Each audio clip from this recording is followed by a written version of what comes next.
லூக்கா சுவிசேஷம் 14ஆம் அதிகாரம் 16, 17, 18, 24 4 வசனம். அதில் நம்ம பிரசங்கத்துக்கு எடுத்துக்கொள்றது 18வது வசனம். அந்த 16வது வசனத்துல இருந்து வாசிங்க.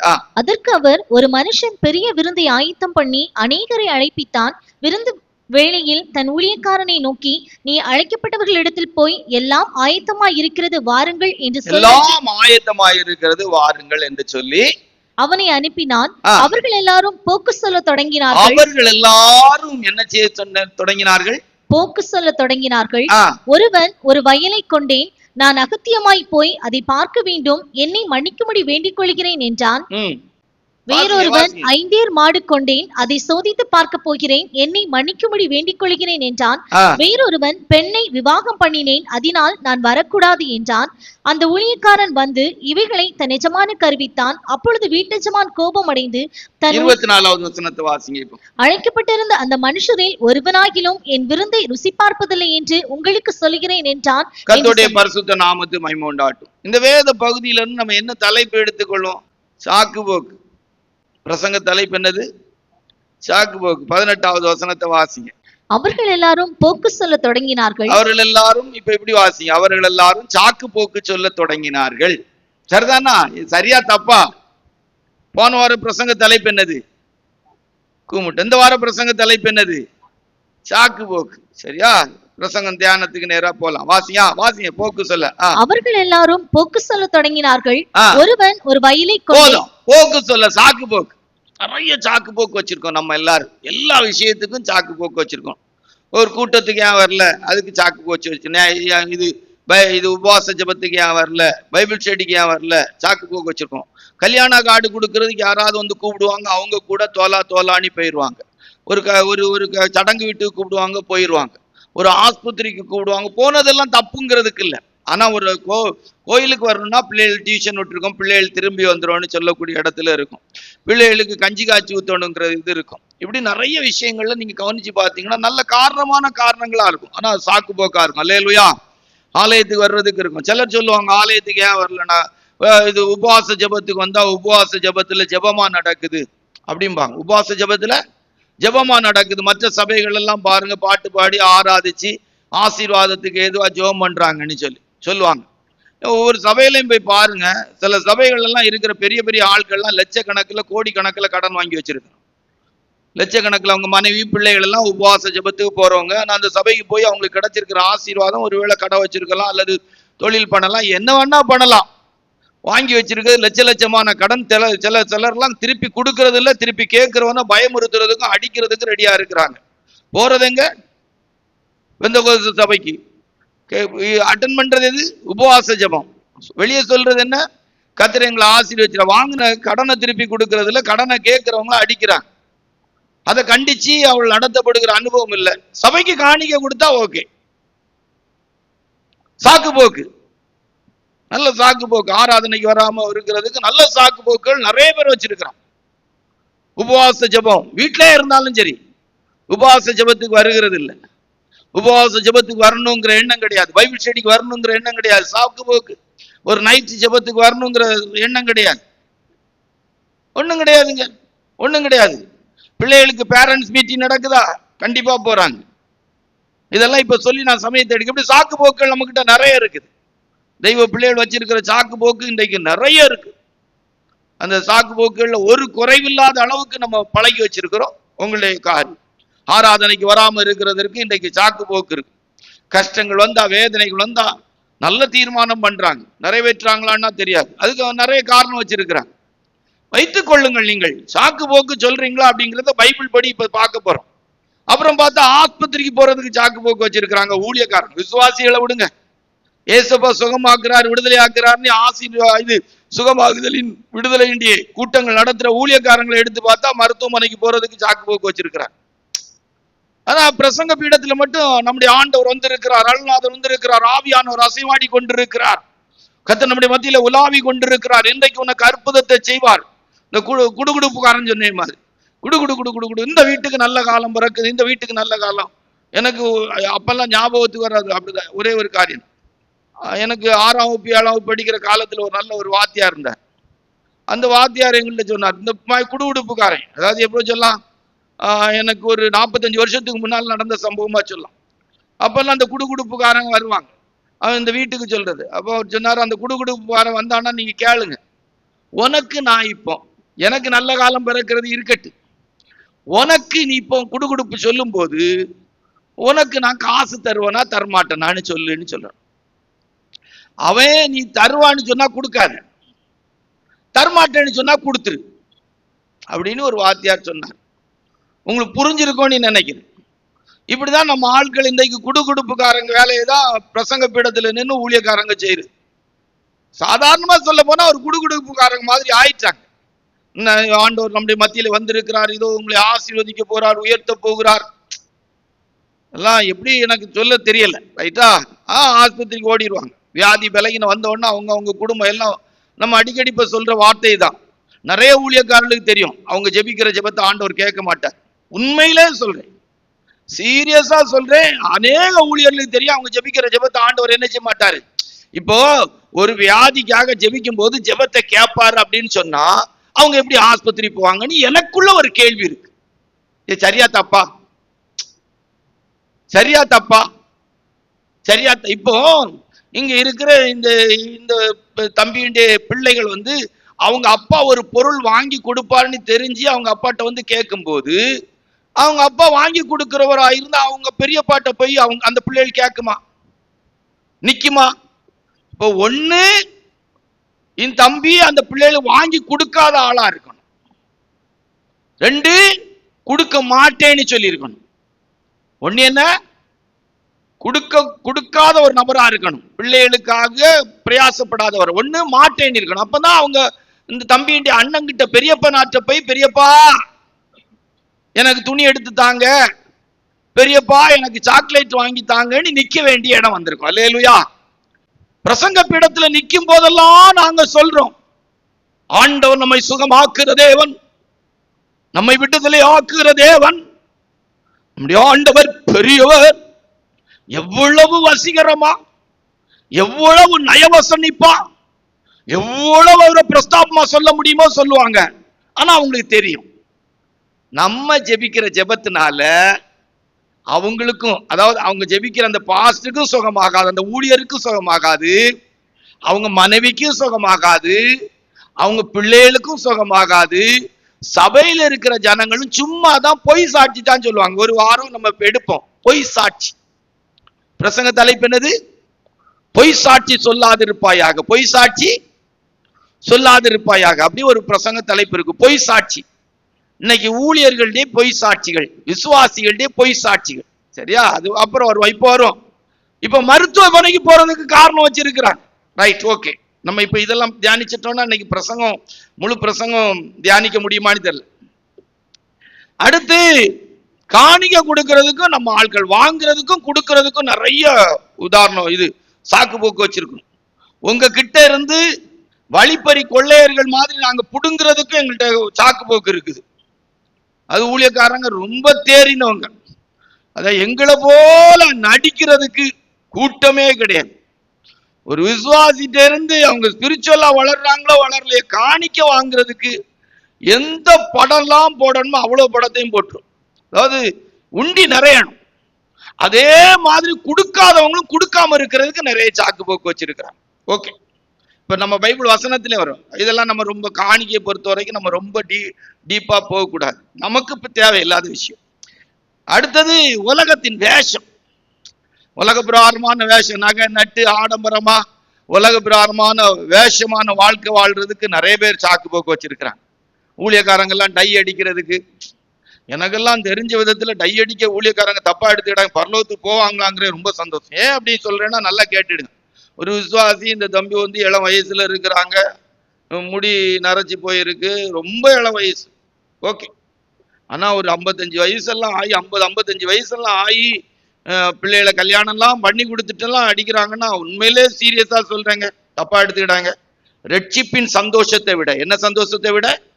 ரட்சிப்பின் சந்தோஷத்தை விட பரிசுத்தாவியானோர் நீதி சமாதானம், தேவனுடைய ராஜ்யம் புசிப்பும் குடிப்பும் அல்ல, நீதி சமாதானம் பரிசுத்தாவினுடைய சந்தோஷத்தை விட, ஒரு சபை ஆராதனையின் சந்தோஷத்தை விட, சத்தியத்தின் சந்தோஷத்தை விட, பரலோக ராஜ்யத்தின் சந்தோஷத்தை விட, ஆண்டவருடைய அன்புக்குள்ள இருக்கிற சந்தோஷத்தை விட இந்த பொருளின் சந்தோஷம் அதிகமா இருக்குமானா நிச்சயமா சொல்றேன், எனக்கு ஆச்சரியம். சாக்கு போக்கு வச்சிருக்கிறாங்க. 70 வயசு ஊழியக்காரங்க கூட சாக்கு போக்கு வச்சிருக்கிறாங்க. எனக்கு ஆச்சரியமா இருக்கு. Right, okay. அடுத்து எடுத்து பாத்தீங்கன்னா, இது சும்மா நம்ம சொல்றேன், பாரம்பரியமான சடங்காச்சாரங்களை விடுறதுக்கு சாக்கு போக்கு வச்சிருக்கிறாங்க நம்ம ஆட்கள். எப்பா, நம்ம சபையில எல்லாம் சிலர் இருந்திருக்கிறாங்க, என் புருஷன் ஆர்சியில் அடக்கம் பண்ணிருக்கு, அதனால எங்கதான் அடக்கம் பண்ணணும்? எங்க கல்றையில புருஷன் கூட இருக்கிறதுக்கு அவ்வளவு விருப்பப்பட்டிருக்கிறாங்க. நான் கேட்கிறேன், உங்க புருஷன் நரகத்துல தானே ரட்சிக்கப்படாம இருக்கிறார், அங்கே போயிறான். இல்ல, எனக்கு தெரியல, நான் அடக்கம் பண்ணினது தப்பு சரி அப்படிங்கிற வரல, உன் சாக்கு போக்க சொல்றேன். என் புருஷன் ஆர்சியில தான் அடக்கம் பண்ணிருக்கு, அதனால நான் செத்த எங்கதான் அடக்கம் பண்ணணும்? ஆர்சியில அடக்கம் பண்ணணும். ஏன் உன் புருஷன் செத்தவன் நரகத்துல தானே இருக்கான், போயா நரகத்துக்கு. அதுக்குதான் ஆண்டவர் சொன்னார், ஒளிக்கும் இருளுக்கும் சம்பந்தம் ஏது, அவிசுவாசிக்கு விசுவாசிக்கு பங்கேது, கோணலும் மாறுபாடு உள்ள சந்ததியை விட்டு பிரிந்து ரட்சித்துக்கொள். அங்க ஜாயின் அடிச்சுக்கிட்டே இருக்கு, இங்க ஒரு கால் அங்க ஒரு கால். ஆமா, இப்படி விரியுது, இப்படி விரிய, நமக்கு இதுக்கு மேல போகாது, இப்படி விரியும். அங்க ஒரு கால் இங்க ஒரு கால். வை சடங்காச்சாரம். இங்கேயும் அடக்கம், பிரதரும் அடக்கம் பண்ணணும், அங்கே அடக்கம் பண்ணணும். ரெண்டாதான் சாலமோன் சொன்ன பட்டயத்தை கொண்டு வந்து ஒன்னு ரெண்டாதான் வெட்டியை கொண்டு போய் அடக்கம் பண்ணணும். ரெண்டா வெட்டிடணும். அவர் உயிரோடு இருக்கிற குழந்தைய ரெண்டா வெட்ட சொன்னாரு, இங்க செத்த பிற்பாடு ஒன்னு ரெண்டா வெட்டி தான் அடக்கம் பண்ணணும். சாக்கு போக்கு, சடங்காச்சாரத்துக்கு சாக்கு போக்கு சொல்லுது. நம்ம எல்லாம் விட்டுட்டு போயிடுவோம், அடக்கம் பண்றீங்களா இல்ல, போய் இங்கே வை போ, நீ அங்கே போல திருப்பி ஒன்னா கொண்டு கல்ற இங்க ஜபாபுர அடக்கம் பண்ணல என்ன இருக்கு, போயா. இதுல எல்லாம் என்னத்துக்கு கஞ்சாட, ஒரு ஊழியக்காரன் இதுல இல்லாம கஞ்சாட காட்டிட்டு இருப்பான். ஓ, எனக்கு சில சொல்லுவாங்க, பிரதர் நீ பிரசங்கம் மட்டும்தான், நேரடியா கண்டிக்கிறதே கிடையாது, சத்தியத்தை சொல்லியாச்சு, போ சடங்காச்சாரம் போ. பொட்டு வைக்கணுமா வை, கொண்டையில பூ வைக்கணும் வை, நீ மட்டும் இல்ல உங்க அம்மா குடும்பம் எல்லாரும் வைங்க, உங்களுக்காக தானே ஆண்டவர் படைச்சார். அல்லேலூயா. கட்டி தூக்கு, 1 முழம் என்ன 2 முழம் என்ன 10 முழம் கட்டி தூக்கு, கூட புல்லா வச்சு போட்டுக்க. யாரு கேட்டா? சிலுவை நாயகனை விட உனக்கு கீழே இருக்கிற ஜனம் பேசுனா போ சொல்லி சாக்கு போக்கு. மேல இருக்கிறவனுக்கு கனவு கொடுக்கணும். ஜபா பிரதருக்கு சொல்லிடலாம், ரத்தம் சிந்தி ஒன்னை மீட்டார்னு சொல்றமே அவருக்கு கனவு கொடுக்கணும். வருவாரு செத்தா பரலோகத்துக்கு போகணும்னு சொல்றமே அவருக்கு கணக்கு கொடுக்கணும். அவரு மன்னிச்சார்னா எல்லாரும் தடுத்து, அவர் மன்னிச்சா பரலோகத்துக்கு போயிருவாங்க. அல்லேலூயா. பக்கத்துல நின்றுட்டு நீதிமானா அவன் பரிசேயன் சொன்னான், ஆனா பாவியாகி என்மேல் கிருபையாருன்னா அவன் நீதிமான் ஆக்கப்பட்டான். பிரதர் பிரசங்கம் பண்றதுனால நீங்க குற்றவாளின்னு நினைக்காண்டா, இப்படி ஒரு சத்தியம் இருக்குது. இப்படி நம்முடைய ஜனங்கள் சாக்கு போக்கு சொல்றாங்க. பாரம்பரியங்களை விட்டு சடங்காச்சாரங்களை விட்டு வெளியே வர்றதுக்கு என்ன கஷ்டப்படுறாங்கப்பா. இப்பிரபஞ்சத்திலிருந்து விடுதலை ஆக்கும்படி கர்த்தர் நம்மை அவர் ஒப்பு கொடுத்தாராம். கலாத்தியர்கள் நிருபத்துல 1ஆம் அதிகாரத்துல சொல்லுக்கு, இப்பிரபஞ்சத்தின் காரியங்கள்ல இருந்து விடுதலை ஆக்கும்படிக்கு கர்த்தர் தம்மை ஒப்பு கொடுத்தாராம். வாசிங்க அந்த வசனத்தை. அவர் நம்மை இப்பொழுது இருக்கிற பொல்லாத பிரபஞ்சத்தில் இருந்து விடுதலை ஆக்கும்படிக்கு கர்த்தருடைய பரிசுத்த நாமத்துக்கு மகிமை உண்டாகட்டும். அதனால சடங்காச்சாரங்களை குறிச்ச நிறைய வச்சிருக்கிறாங்க. ஒரு கல்யாணம் சொன்னா, அப்பா துணி கொண்டு வர்றது ஒரு சடங்காச்சாரம், அங்க பாத்திரங்கள்ல பழம் கொண்டு போறது ஒரு சடங்காச்சாரம், அதுக்கு நகையை தொட்டு ஜோம் பண்ணதுக்கு ஒரு சடங்காச்சாரம். அப்பா, இது ஏதாவது வாழ்க்கைக்கு உபயோகப்படுமா? இன்னைக்கு இருக்கிற குடும்ப வாழ்க்கைக்கு ஒரு புருஷன் தன்னை அடிமையா ஒப்பு கொடுத்து பிள்ளைகளை குளிப்பாட்டி எடுத்து சுத்தம் பண்ணி பிள்ளைகளுக்கு பேம்பஸ் கட்டி மனைவிக்கும் சாப்பாடு ஆக்கி கொடுத்து ஊட்டி விட்டு கிட்டே இருந்து ஒன்று கவலைப்படக்கூடாதுமா, நான் உனக்கு இருக்கேன்ல அப்படின்னு சொல்லி அவ எள்ளுன்னா அவன் எண்ணெய் ஆக்கி கொடுத்தா குடும்பத்துல சமாதானம் இருக்கும். அல்லேலூயா. குடும்பத்துல சமாதானமா இருக்குன்னா அவதான் வேலை. மற்றபடி ஒண்ணு இப்போ உள்ள பெண்கள் எல்லாம் சமையல் பண்ணுவாங்க, கர்ப்பம் ஆன உடனே அவளுக்கு எல்லாம் உடனே தங்க தொட்டில கட்டி ஆராட்டணும். பாவோ ராமா ராமா ராமா ராமா, ஒன்னும் இல்லம்மா எல்லாம் சரியாயிரம்மா, வாண்டியாம்மா வாண்டியாம்மான்னு சொல்லி அவளுக்கு கீத வாக்கியம் பாடி, அப்புறம் அவள் குழந்தை பெற்ற பிற்பாடு அவளை தோல்ல சுமந்து வாங்க 6 சாக்கு போக்கு. எதுக்கு எப்படி சொல்றாங்க அப்படின்னு சொல்லி பார்த்தீங்கன்னா, அடுத்தது சாக்கு போக்கு எதுக்குன்னா, இந்த பரிசுத்தமா வாழ்றது பிரதிஷ்டையான ஜீவியத்துக்கு என் போன்ற ஒரு ஊழியத்துக்கு போயிடுவாங்க. அப்புறம் அங்க சோதனையும் போராட்டம் வந்த உடனே பிடிங்கிரும். யாருக்கு இல்லையா சோதனை? கல்யாணம் ஆனவங்களுக்கு இல்லையா? யாருக்கு இல்லைங்க? கல்யாணம் ஆனவங்களெல்லாம் நான் எழுப்பி நிறுத்தி கேட்கிறேன், உங்க புருஷனை குறிச்ச எண்ணத்தை தவிர வேற எண்ணம் வந்தது இல்லையான்னு நான் கேட்கிறேன். அப்படி வராதவங்க மட்டும் உட்காருங்க, மற்றவங்க எல்லாம் நில்லுங்கன்னா எப்படி இருக்கும்? ஆம்பளையில பார்த்து கேட்கிறேன், உங்களுக்கு கல்யாணம் ஆன பிற்பாடு உங்க மனைவியை தவிர வேற ஒருத்தர் உங்க மனசுல வந்தது இல்லையான்னு கேட்கிறேன். உட்காருங்கன்னா எத்தனை பேர் நிப்பாங்க, எத்தனை பேர் உட்காருவாங்க? கல்யாணம் ஆகி மனைவி புருஷன் இருக்கிற கேஸே ஓட்ட கேஸா இருக்கு. சோதனையும் போராட்டம் வந்தா நந்தால ஓடிடணும். தமிழ்ல சொல்லுவாங்க, கடுகு பொட்டுனாலும் பொட்டணும் சட்டிக்குள்ளதான் கிடக்கணும். அல்லேலூயா. வாழ்க்கையின் சோதனைகள் போராட்டங்கள் வரும்போது அந்த ஆள் ஆத்துல இழுத்துட்டு போறேமா, செத்த மீனு மாதிரி சாக்கு போக்கு, அதுக்கு முடியல. ஆமா, கர்த்தருடைய பரிசுத்த நாமத்து பரிசுத்தமாய் வாழ்கிறதுக்கு சாக்கு போக்கு சொல்றது. அப்புறம் சாக்கு போக்கு சொல்ற நம்ம ஆட்கள் எதுக்குன்னா, சுபாவத்துக்கு சாக்கு போக்கு சொல்லும். நீங்க ரொம்ப கோவப்படக்கூடாதுன்னா போதும், அவ ரொம்ப டென்ஷன் படுத்துவாங்க. மாமியார் மருமகளையும் மாமியாரையும் சொல்றது. சில இடங்கள் அப்படி சாக்கு போக்கு சொல்லுவாங்க. சுபாவம் எனக்கு அதை சகிக்க முடியல. சைக்கிள்லாம் கொஞ்ச நாள் கழிச்சு உனக்கு ஹார்ட் பீட் இதாயிரும், திருப்பி மூச்சு வாங்கிட்டு தான் இருக்கணும். பொல்லாத சுபாவங்களுக்கு சாக்கு போக்கு சொல்லு. ஏன் கோவப்படுறீங்கன்னா போதும், டென்ஷன் ஆக்குறாங்க. ஆமா, டென்ஷன் ஆன உடனே டென்ஷன் ஆயிரு. ஆமா, ஒரு வீட்டுல சாப்பாடு வச்சிருக்கிறாங்க, பிடிக்காத ஆகாரத்தை ஒதுக்க தெரியல, பார்த்தோன்னே ஒதுக்கிடுவாங்க. டீ சரியில்லை, அடுத்த தடவை அந்த வீட்டுல டீயே குடிக்க மாட்டாங்க. தண்ணியா இருக்கும், வாடையா இருக்கும், டீ சரி இருக்காது. ஒரு வீட்டுல கவனிப்பு சரியில்லாட்டா, உபசரிப்பு சரியில்லாட்டா அடுத்து அந்த வீட்டுக்கு போறதுலே கவனமா இருப்பாங்க. ஆனா சுபாவத்துல மட்டும் அவ்வளவு கெட்ட சுபாவத்தை கையில வச்சுக்கிட்டு இருக்கிறாங்க. அதுக்கு சாக்கு போக்கு வேற, அதுக்கு ஜாயிண்ட் அடிக்கிறது வேற. கவனமா இருக்கணும். கெட்ட சுபாவங்களுக்கு எல்லாம் ஜாயிண்ட் அடிக்கிறது. அவன் அப்படி இருந்தா அதான் எனக்கு கோவம் வந்துச்சு.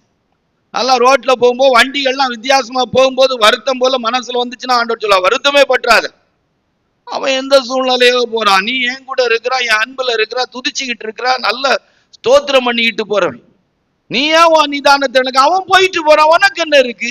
அவன் பொய்யாச்சு. அவனை குறிச்சு உனக்குள்ள எதுக்கு எரிச்சல் வரணுங்கிறார். அல்லேலூயா. அவன் எப்படியும் போறான், போயிட்டால, வண்டியை இடிச்சுனா போட்டு விடு. அல்லேலூயா. விடமாட்டேன், பார்த்துக்கிடலாம். நான் உட்கார்ந்த இடத்துல இருந்து எழுந்திருக்க முடியாது. கடந்த வாரத்திலே நாம் சொன்னோம், எல்லாம் அடித்தடிக்கு ரெடி ஆகி நிற்கும் போது ஒரு மனுஷனுக்கு கோலியாத்தே எடுத்து இடுங்களாம். வந்து நின்ன நேரம் பீத்தண்ணி அடிச்சிருந்தா என்ன ஆயிருக்கும்? என்ன ஆயிருக்கும்? நீ அடி சக்கு புக்குன்னு சொல்லக்கூடிய நேரத்துல சரக்கு வயரு அடாப்டர் புடுங்குதுன்னு வச்சிடுங்களா, ஒரு மாதிரி வயர் புரட்டிட்டு போனும் போல இருக்குன்னா என்ன நடக்கும் நினைக்கிறீங்க? அடிக்கவா போகவா? அடிக்க நினைச்சா இங்க போயிடும், போக நினைச்சா அடிதடி நின்றும். சாக்கு போக்கு சொல்றீங்களே பொல்லாத சுபாவத்துக்கு. வயசான பிற்பாடு அதுக்கு வேற சிலர்லாம் சொல்றாங்க, எனக்கு சுகர் அதனால டென்ஷன் ஆயிடும். ஆமா, டென்ஷன் ஆகும் உனக்கு சுகர், அதனால டென்ஷன். சுகர் குறைஞ்சிட்டுனா டென்ஷன் ஆகும் உனக்கு. ஆமா, அவ சரியில்லை, அதான் எனக்கு இப்போ இது பிரஷர் கூடுதல். ஆமா ரைட்டா, ஓகே போதும்னு நினைக்கிறேன். இப்ப நம்ம போவோம், இதுதான் பிரசங்கமே ஆரம்பிக்கிறோம். யார் யாரெல்லாம் எப்படி எல்லாம் சாக்கு போக்கு சொன்னாங்கன்னு ஒரு 7 பேர், சாக்கு போக்கு சொல்றதுக்கு நல்ல வாய்ப்பு இருந்தும் சொல்லாம இருந்த ஒரு 7 பேர், 14 குறிப்பு இருக்கு. திருப்தி ஆயிட்டா உங்களுக்கு? இப்ப பிடிச்சிட்டா ரைட். ஆமா, சிலர்லாம் நினைக்கிறாங்க இப்ப இன்னைக்கும் விடிவு காலம் தான், இன்னைக்கும் காலையில 8 மணிக்கு தான் சூரியன் உதிக்கும். ரைட்டா? முதல் குறிப்புக்கு வாசிங்க. இப்போ வாசித்த வேத பகுதியை வாசிங்க. லூக்கா சுவிசேஷம் 14ஆம் அதிகாரம் 18 இருந்து 24வது வசனம் வரைக்கும் வாசிங்க. ஸ்டார்ட் பண்ணுங்க. நம்ம திருப்பி சொல்லுவோம். வாசியா. அவர்கள் எல்லாரும் போக்கு சொல்ல தொடங்கினார்கள். ஒருவன் ஒரு வயலை கொண்டே. நல்லா கவனிச்சிடுங்க. நிறுத்தி போவோம். விட்ட இடத்துல இருந்து மறுபடியும் வாசிக்கணும் இன்னைக்கு. சரியா? ஒருவன் வயலை கொண்டே நான் அகத்தியமாய் போய் அதை பார்க்க வேண்டும். இந்த மரமண்டே, இந்த மாக்கா மண்டே வயலை வாங்குறதுக்கு முன்னாலே விசாரிச்சிருக்கணும். இந்த மரமண்டேன்னு மாக்கா மண்டேனும் சாக்கு போக்கு சொல்றான் பாருங்க. வயலை வாங்கின பிற்பாடு விசாரிக்க போறேங்கிறான். அப்ப ஒரு மரமண்டேன்னு மாக்கா மண்டேன்னு தானே சாக்கு போக்கு. புரியுதா உங்களுக்கு? வாங்குறதுக்கு முன்னால இந்த மரமண்டேன்னு மாக்கா மண்டேன்னு இடத்தை விசாரிச்சிருக்கணும். ஆனா இந்த மரமண்டேன்னு மாக்கா மண்டேனும் இப்ப அறவேக்காடு கண்டமேனிக்கு இடத்தை வாங்கிட்டு திருப்பி விசாரிக்க போறானா. இவன் சாக்கு போக்கு எப்படி என்ன செய்யலாம்? நீங்க தான் பதில் சொல்லணும். இடத்தை விசாரிச்சுட்டு வாங்குவீங்களா, வாங்கிட்டு இடத்தை விசாரிப்பீங்களா? அறிவுள்ள கூட்டமே சொல்லுங்க சத்தமா. விசாரிச்சு தானே வாங்குவான், நல்லவன் அதை தானே செய்வான். இந்த அறவேக்காடு மரமண்டை மாக்கா மண்டே இடத்தை வாங்கிட்டு சாக்கு போக்கு சொல்ல விசாரிக்க போனேன். சரியா? சரியா? நீங்க யாரும் அப்படி இருந்தா இந்த சாக்கு போக்கை ஏத்துக்குங்க. ஓகேயா? அடுத்த கருத்து சொல்லுவான் பாருங்க. அடுத்த வேறொருவன் 5 மாடு கொண்டே அதை சோதித்து பார்க்க போகிறேன். இந்த இந்த இந்த இந்த மரமண்டேனும் மாட்டை வாங்கின பிற்பாடு சோதிக்க போறான். நம்ம ஒரு மாடு கதை சொல்லுவோம், ஞாபகம் இருக்கா உங்களுக்கு? ஒரு வண்டி மாடு வச்சவன் மாட்டை வாங்குற இடத்துலயே பல்ல பிடிச்சு பார்த்து மாடு எப்படி இருக்குன்னு சொல்லி பார்த்துட்டு வாங்கணும். அல்லேலூயா. வாங்கிட்டு இப்ப மாட்டை சோதிக்க போறானா. இவன் எப்படிப்பட்ட ஆளா இருந்திருக்கா, இவன் சாக்கு போக்கு எப்படி இருக்கும்னு பார்த்துடு. நல்லா கவனிச்சு. சரியா? மாட்டை வாங்கும் போது என்ன செய்யணும்? நல்ல மாடா, காளை மாடு வண்டிக்கு நல்லா நிக்குமா, பசுமாடு பால் கறவை நல்லா இருக்குமான்னு என்ன செய்யணும்? பார்த்து வாங்கணும். நம்ம நம்ம நம்ம சபையில ஒரு நல்ல மாடெல்லாம் வாங்குற ஒரு வியாபாரி இருக்காரு. அவர்கிட்ட கேளுங்க. அவரை சில நேரம் ஒரு சில தரகர்கள் ஏமாத்திடுவாங்க. அவர் இப்படிதான் வாங்கிட்டு திருப்பி என்ன செய்வாங்க? சோதிச்சு பார்த்து திருப்பி அவர் எப்படியோ நஷ்டப்படாம வித்துருவாங்க. ஆனா ஒரிஜினலா வாங்குறதுக்கு முன்னால சோதிச்சு பார்க்கணுமான்னு நான் இப்ப கேட்டேன். பிரதர், வாங்குறதுக்கு முன்னால சோதிக்கணுமா, வாங்குற பிற்பாடு சோதிக்கணுமா? வாங்குறதுக்கு முன்னால. அப்ப இவன் சொன்ன சாக்கு போக்கு தானே. சரியா தப்பா? சரியா தப்பா? சரியா தப்பா? ஆமா, நல்ல இழுத்து கொடுக்கணும். நினைக்கலாம். மாட்டை வாங்கிட்டு சோதிக்க போறேங்க. என்னச்சா? மாட்டை வாங்கிட்டு சோதிக்க போறானா. மாட்டை வாங்கிட்டு சோதிக்க போறான். கல்யாணம் பண்ணிட்டு திருப்பி சோதிச்சு பார்க்குது. நிம்மதியா இருக்க காலத்துல மனைவியை தேடுவானா, மனைவி வந்த பிற்பாடு நிம்மதியை தேடுவானா? அது எவனுக்கு கிடைச்சி? தென்னையை வச்சா இளநீராம், பிள்ளைய பெத்தா சொன்னது நான் இல்ல. கல்யாணம் ஆனவங்க சொன்னது நான் இல்ல. தென்னையை வச்சா இளநீர், பிள்ளைய பெத்தா கண்ணீர்.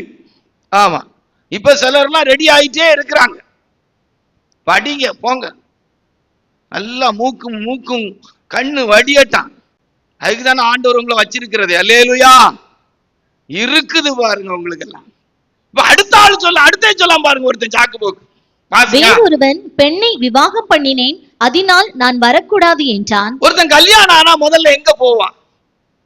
ஒரு நல்ல விருந்து வீட்டுக்கு போவான். சரிதானா? கல்யாணம் ஆயிட்டா மனைவியை கூட்டி எங்க போக நினைப்பான்? எங்க போவான்? எங்கெல்லாம் விருந்து வீடு இருக்கு அங்க போவாங்க. அல்லேலூயா. இவனை எந்த கூட்டத்துல சேர்க்கிறதுக்கு, இவனை எந்த கூட்டத்துல சேர்க்கிறதுக்கு? விருந்து வீட்டுக்கு போக விரும்பாம எங்க என்ன சொல்ல? மனைவி வந்த இவனுக்கு இவனை என்ன சொல்லன்னு எனக்கு தெரியல. நல்ல நல்ல வார்த்தைகள் இருக்குது பிரசங்கத்துல, அதை சொல்லி உங்களை கஷ்டப்படுத்திடக்கூடாது. ஒருத்தன் கல்யாணம் ஆனா இந்த மாதிரி கல்யாண வீட்டு வாய்ப்பு கிடைச்சா என்ன பாருங்க, நான் கல்யாணம் ஆயிருக்கேன், என் மனைவி பிள்ளை அப்படின்னு சொல்லி அழகா ட்ரெஸ்ஸும் பார்த்துட்டு போவாங்க. அல்லேலூயா. அதான உண்மை. எனக்கு தெரிஞ்ச உண்மை, நம்ம கலாச்சாரத்துக்குரிய உண்மை. இந்த நல்லவன் சொல்றான் பாருங்க, அந்த வார்த்தையை மறுபடியும் ஒருக்கா வாசிங்க. வேறொருவன் பெண்ணை விவாகம் பண்ணினேன், இவன் காணாததை கண்டுட்டான் போல தெரியுது. இவன் கொஞ்சம் வித்தியாசமான ஆளா இருக்கான். ஏதோ ஒரு அபூர்வ பிறவில உள்ள ஒரு பெண்ணை கண்டிருக்கான். சிலவன் அப்படிதான் இருப்பான். கல்யாணம் வரைக்கும் அப்படியே சுத்தி சுத்தி வருவான். அப்புறம் தான் தெரியும் அகால பாதாளத்துல விழுந்துட்டோம். அப்போ ஏன்னா அது கல்யாணம் முடியும் வரைக்கும் அந்த பிள்ளைக்கு வாய் தெரியாது. அந்த பிள்ளையினுடைய சூசகமான குணங்கள் தெரியாது. அம்மா சில பிள்ளைகள் எல்லாம் இருக்குதே, நம்ம சபையிலையான்னு நீங்க கேட்டக்கூடாது. நம்ம சபையில் உள்ள பிள்ளைகள்லாம் நம்ம ஏற்கனவே உங்களுக்கு சொல்லி எலிசபெத் மகாராணிக்கு பிள்ளைகள். கர்த்தர் நமக்கு தர்ற பிள்ளைகள் அப்படிதான் நம்ம வளர்த்து எடுக்கிறது. அப்படிதான் எலிசபெத் மகாராணிக்கு பிள்ளைகளாட்டு தான் நம்ம வளர்ப்போம். சரி, சாக்கு போக்கெல்லாம் எப்படி இருக்கு? நல்லா இருக்கா? நம்ம சாக்கு போக்கு சொல்றோமா? இந்த விருந்து சாலை என்பது தேவன் நமக்காக ஆயத்தம் பண்ணி கொண்டிருக்கிற நித்திய ராஜ்யத்துக்கு நம்ம சொல்லலாம். பரலோக ராஜ்யத்துக்கு போற ஜனங்கள் இந்த பூமியில ஒரு விருந்து சாலை என்பது நமக்குரிய சபையை நம்ம சொல்லலாம். அல்லேலூயா. ஒரு சபை ஆராதனை, தெய்வ சமூகம் என்பது நமக்கு ஒரு விருந்து சாலை. இன்றைக்கு அநேக கர்த்தருடைய பிள்ளைகள் தெய்வ சமூகத்துக்கு வர்றதுக்கு இப்படி அநேக சாக்கு போக்களை சொல்லிட்டு இருக்கோம். ரைட்டா? இப்ப இதெல்லாம் விளக்கி சொல்லி சமயத்தை எடுக்கல. 12:30 மணிக்கு ஆண்டவருக்கு சித்தமான இந்த கூட்டத்தை முடிக்கணும். இரண்டாவது குறிப்பு, விருந்து சாலையை நமக்கு எதுக்கு ஒப்பிட்டு இருக்கிறோம்? நித்திய ராஜ்யத்துக்கு ஒப்பிடலாம். எங்கே ஒப்பிடலாம்? இன்றைக்கு இருக்கிற ஆவிக்குரிய சபைகளுக்கும் நம்ம என்ன செய்யலாம்? ஒப்பிட்டு. Right, okay. 2 யாரு என்ன சொன்னாங்க? 2 பேதுருடைய புத்தகம் 2ஆம் அதிகாரம் 5வது வசனம் வாசித்துட்டு லூக்கா சுவிசேஷம் 17, 27, 28 இல்லனா லூக்கா சுவிசேஷம் 17ஆம் அதிகாரம் 27, 28 வாசிங்க. நோவா பேழைக்குள் பிரவேசித்த நாள் வரைக்கும் ஜனங்கள் புசித்து குடித்தார்கள், பெண் கொண்டு கொடுத்தார்கள். ஜலப்பிரளயம் வந்து அனைவரையும் அழித்து போட்டது. லோத்தினுடைய நாட்களில் நடந்தது போலவும் நடக்கும். ஜனங்கள் புசித்தார்கள். அடுத்தது 2 பேதுரு புத்தகம் 2ஆம் அதிகாரத்துல 5வது வசனத்தை வாசிங்க. பூர்வ உலகத்தையும் தப்ப விடாமல் நீதியை பிரசங்கித்தவனாகிய நோவா முதலான 8 பேரை காப்பாற்றி அவபக்தி உள்ளவர்கள் நிறைந்த உலகத்தின் மேல் ஜலப்பிரளயத்தை வரப்பண்ணி 8 பேர் பேழைக்குள்ள பிரவேசித்தது. எத்தனை பேர்? பேழையின் ஜனங்களுடைய பேழைக்குள்ள ஜனங்கள் போகாததுக்கு என்ன சாக்கு போச்சு சொல்லியிருப்பாங்க?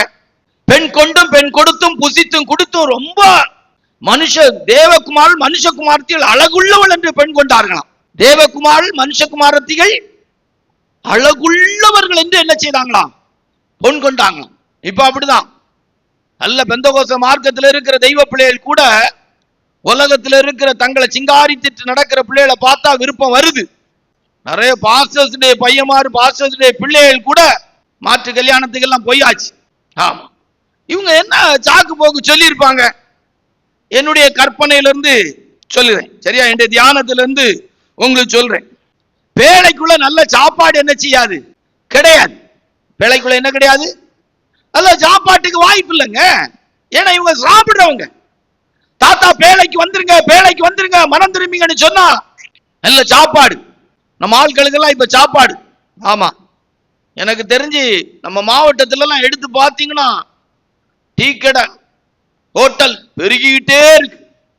குணசாலியான ஸ்திரீ தூரத்திலிருந்து ஆகாரத்தை கொண்டு வருவாளாம். குணசாலியான ஸ்திரீ தூரத்திலிருந்து ஆகாரத்தை கொண்டு வருவாளாம். எனக்கு பைபிள் ஒரு புதை பொருளா இருக்கு. அதாவது எனக்காக இன்னைக்கு எழுதின புஸ்தகம் மாதிரி. இன்னைக்கு காலையில வாசித்தா இன்னைக்கு காலையில இருக்கிற செய்தி இன்னைக்கு காலையில எனக்கு இருக்கிற புஸ்தகம் போல இருக்குது. அது எத்தனையோ ஆயிரக்கணக்கான ஆண்டுகளுக்கு முன்னால எழுதினதாவே எனக்கு தெரியறது இல்லை. உங்களுக்கு புரியுதான்னு தெரியல. இன்னைக்கு இருக்கிற சகோதரிமாருக்கு அன்னைக்கு எழுதி இருக்கிறார். குணசாலியான ஸ்திரீ தூரத்திலிருந்து தன் ஆகாரத்தை என்ன செய்வாளாம்? கொண்டு வருவாங்க. நல்ல செல்போன் எடுக்கிறாங்க, உடனே சொமட்டோ, அது சுகி, சொமட்டோ இப்படி நிறைய இருக்கு. அதுல போய் டக்குனி புக் பண்ணிடுறாங்க. KFC சிக்கன் பீஸ் 4, பீஸா 8 பீஸ் உள்ள 1. அவன் வாரது அப்படியே செல்லுல பார்த்துக்கிட்டே இருக்கிறாங்க. குவார்டர்ஸ் பக்கம் வந்துட்டான். யாராவது சீக்கிரம் வெளியே போய் நில்லுங்க, வந்துருவான். இப்ப வந்துட்டான். தூரத்திலிருந்து ஆகாரத்தை தின்னுங்க, நல்லா தின்னு. பித்தத்துல கல்லை வாங்கி வச்சுக்க, கிட்னிலே நல்ல உடைக்கைக்கு நல்லா வச்சிருக்கிறாங்க டாக்டர்ஸ்மார். அப்புறம் இரத்த குழாய்களிலே அடைப்பு எடுக்கிறதுக்கு இப்போ டாக்டர்ஸ்மார் நல்லா பழகி இருக்கிறாங்க. ஆஞ்சியோகிராம், ஆஞ்சியோபிளாஸ்ட், ஓப்பன் சர்ஜரின்னு பழகி வச்சிருக்கிறாங்க. நல்லா தின்னு, உனப்பா தின்னுட்டு, ஹலோ என்னம்மா, அவன் பயந்து தான் கேட்குது. 8 மணிக்கு போன் வந்து, எங்க நிக்கிறீங்க? நாகர்கோயில்ல. வரக்கூடிய வழியில புரோட்டா வாங்கிட்டு வர முடியுமா? சரிம்மா வாங்கிட்டு வர. 10 புரோட்டா வாங்கிடுங்க, பயல்வ அன்னைக்கே 65 கிரில்லும் கேட்டான். கிரில் அரை 65 பக்கோடாமா இருந்தா 1/4 கிலோ வாங்குங்க. எனக்கு ரொம்ப வேண்டாம். ஆனா பயல்வ நீங்க எப்படி சாப்பிடுவீங்க? உங்களுக்கு ரொம்ப வேண்டாமா? அப்போ இருக்கட்டும், இவனை 2 பேரும் அரை சாப்பிடுவான், இவ்வளவு 2 பேரும் அரை சாப்பிடுவான். நேரம் ஆகாம வந்துருங்க. என்ன இப்ப நான் வாங்கினது தின்னதுக்கு சொல்ல வரல, சாக்கு போக்குக்கு சொல்ல. வாங்குங்க தின்னுங்க, வாங்குங்க தின்னுங்க, வாங்காங்க தின்னாதுங்கிறதெல்லாம் நம்மளுடைய இது இல்ல. சாக்கு போக்கு தெய்வ சமூகத்துக்கு வர்றதுக்கு, தேவனை தேடுறதுக்கு, வேலைக்குள்ள வருவதற்கு அவங்களுக்கு தடையா இருந்தது சாப்பாடு ஒரு சாக்கு போக்கா இருந்துச்சு. அல்லேலூயா. ஏன்னா வேதம் சொல்லுது புசித்து குடித்து. பெண் கொண்டும் பெண் கொடுத்து நிறைய காரணம் இருக்கு, எல்லாத்தையும் சொல்லிட்டு போனா சமையார். வேலைக்குள்ள விருந்து கிடையாது, பிறந்த நாள் வீடு கிடையாது, என்ன கிடையாது, கோயில் திருவிழா கிடையாது. இப்ப அதெல்லாம் எடுத்து சொல்லணுமே. என்ன கோயில் திருவிழா? பெந்தகோஸ்து வந்த பிற்பாடு கூட ஆர்சி கோயில் திருவிழா 10வது நாள் 9ஆம் திருவிழா அன்னைக்கு போயிடணும். ஒண்ணுமே இல்லாட்டாலும் சப்பரம் வரும்போது வெளியாய் நிக்கணும். திருவிழா சந்தோஷம். ஒண்ணுமே இல்லாட்டாலும் எங்க இருந்தாலும் புதுடிப்பு வந்து பிள்ளைகளுக்கு வீட்டுல இருந்துக்கணும். இன்னைக்கு கோயில் திருவிழா, 10வது திருவிழா. உன் வீட்டுக்காரர் என்ன சாப்பாடு என்ன வாங்குறார்? திருவிழா சந்தோஷம். ஒண்ணுமே இல்லாட்டாலும் ஜவுரியார் கோயில் திருவிழா 10ஆம் திருவிழா முடிஞ்ச பிற்பாடாது பம்பளி மேஸ் வாங்கிறதுக்கு போறது. எனக்கு இல்ல, நம்மளும் ரட்சிக்கப்பட்டோமே, நம்மளும் இந்த சத்தியத்துக்கு வந்தோமே, நமக்கு இப்படிப்பட்ட விபரீத ஆசைகள் வந்தது இல்லையே. நம்ம நடத்துற ஜனங்களுக்கு மட்டும் வருது, இந்த பெந்தோகோஸ்துக்காரங்களுக்கு வருது. விருந்து உபசரண சந்தோஷம். பிறந்த நாள் எத்தனை மணிக்கு? மத்தியானம் ஒரு 11 மணிக்கு. காலையிலே புறப்பட்டுருவாங்க. முந்தின நாளே ரெடியாகி காலையிலே பல்லு தேய்ச்ச உடனே கிரீம் தடவ ஆரம்பிச்சிருவாங்க. ஒவ்வொரு லேனா தடவ ஆரம்பிப்பாங்க. காலையில முதல்ல கடலை மாவு, அப்புறம் தயிர், அது போட்டு கழுவிட்டு திருப்பி மற்ற கிரீம், எந்த கிரீம் எல்லாம் எனக்கு தெரியாது, அதனால கிரீம் பேர்லாம் நான் சொல்லிவிட மாட்டேன்.